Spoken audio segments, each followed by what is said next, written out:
భక్త జనంతో కిటకిటలాడుతూ దర్శనమిచ్చిన ఆలయాలు.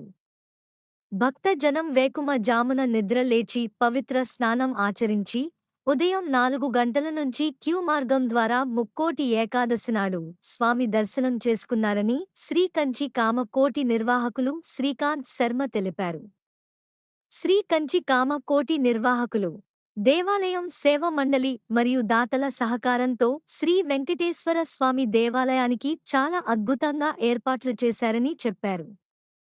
ఈసారి తిరుమల శ్రీ వెంకటేశ్వర స్వామిని 7 కొండలపైన ఉత్తర ద్వారంలో శ్రీమన్నారాయణుని దర్శన భాగ్యం ఎలా చేసుకుంటారో ఆ విధంగా ఏర్పాట్లు చేశారని తెలిపారు. ప్రత్యేక పార్కింగ్, క్యూ లైన్లు, ఆలయ భక్త మండలి నిర్వాహకులు అందరూ భాగస్వామ్యం అయ్యారని తెలిపారు. అందరికీ ప్రసాద వితరణ, ప్రత్యేకంగా స్వామి లడ్డూ ఏర్పాట్లు చేసినట్లు చెప్పారు. ఆలయానికి వచ్చే భక్తులకు ఎలాంటి ఇబ్బందులు రాకుండా పోలీసుల బందోబస్తు చేసినట్లు తెలిపారు. దాదాపు 60,000 నుంచి 80,000 వరకు భక్తులు వస్తారని చెప్పారు. ఉదయం నుంచి భక్తులతో దేవాలయాలు కిటకిటలాడుతూ దర్శనమిచ్చాయి.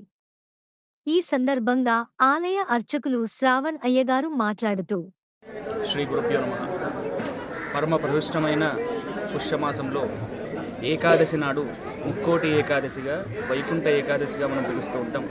ఈ వైకుంఠ ఏకాదశి నాడు బ్రాహ్మీ ముహూర్తంలో విష్ణుమూర్తి ముక్కోటి దేవతలతో ఉత్తర ద్వారం ద్వారా ముక్కోటి దేవతలకి దర్శనం ఇచ్చిండు. కాబట్టి మనం కూడా బ్రాహ్మీ ముహూర్తం నుండి మొదలుకొని ఉత్తర ద్వారం ద్వారా దర్శనం చేసుకున్నట్టయితే యమద్వార దర్శనం లేకుండా, అంటే మనకు 4 ద్వారాలుంటే దక్షిణ ద్వారాన్ని యమద్వారంగా పిలుస్తారు. కాబట్టి యమద్వారం నరకం, కాబట్టి ఆ నరకానికి పోకుండా వైకుంఠానికి, కైవల్యానికి పోయే గొప్ప ఏకాదశి మోక్షద ఏకాదశి. ఈరోజు ఈ వైకుంఠ ఏకాదశి నాడు ఉత్తర ద్వార దర్శనం చేసుకోవడం అనేది చాలా ప్రతీతి. కాబట్టి ఇంత గొప్ప మాసంలో, ఇంత గొప్ప ఏకాదశి నాడు మనం వైష్ణవ క్షేత్రాలన్నీ కూడా ఉత్తర ద్వారం ద్వారా విష్ణుమూర్తిని దర్శనం చేసుకుని మానవైదు. కాబట్టి అదే రకంగా మన పాలమూరులో కూడా వెంకటేశ్వర స్వామి దేవాలయంలో తిరుమలలో ఏ రకంగా 7 ద్వారాలు ఉంటాయో అదే రకంగా 7 ద్వారాల ద్వారా, ఉత్తర ద్వారం నుంచి 7 ద్వారాల ద్వారా వెంకటేశ్వర స్వామి దర్శనం చేసుకొని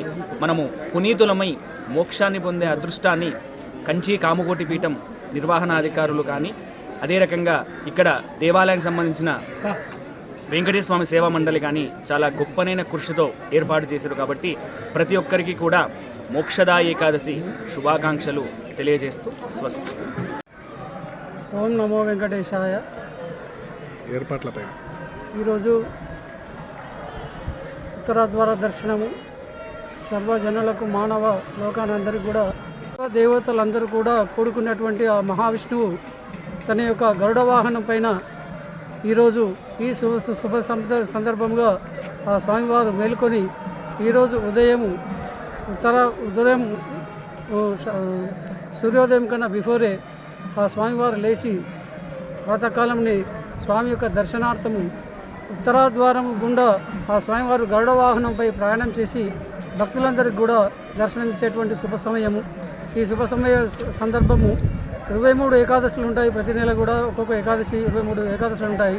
దానిలో ఉత్తమమైనటువంటిది ఈ వైకుంఠ ఏకాదశి అనేటువంటిది. ఈ ఏకాదశి రోజు వయోవృద్ధులు, బాల్యంలో ఉన్నటువంటి వాళ్ళు, ప్రతి ఒక్కరు కూడా వయో భేదం లేకుండా ప్రతి ఒక్కరు కూడా ఈ స్వామివారిని దర్శనం చేసుకోవడానికి ఎంతో తాపత్రయపడతారు. ప్రపంచంలో ఉన్నటువంటి వైష్ణవ దేవాలయాలన్నిటి లోపల కూడా ఈరోజు పండుగ వాతావరణం అనేటువంటిది నెలకొల్పి ఉన్నది. భక్తులందరూ కూడా, కోటాను కోట్ల భక్తులందరూ కూడా స్వామివారి దర్శనం చేసుకుని అందరూ కూడా పునీతులు అవుతున్నారు. ఈరోజు దర్శనం, వైకుంఠ దర్శనము ఎప్పుడైతే స్వామివారి దర్శనం అవుతుందో ముక్తి అనేటువంటిది మనకు లభిస్తున్నటువంటిది పురాణాలన్నీ కూడా శాస్త్రాలు చెప్తున్నాయి. దాని అనుసంధానంగా ప్రతి ఒక్కరు కూడా, హిందూ బంధువులందరూ కూడా ఈరోజు వైకుంఠ స్వామివారిని ఆ శ్రీ మహావిష్ణువు దర్శనం చేసుకొని పునీతులు అవుతున్నారు. నమో వెంకటేశాయ.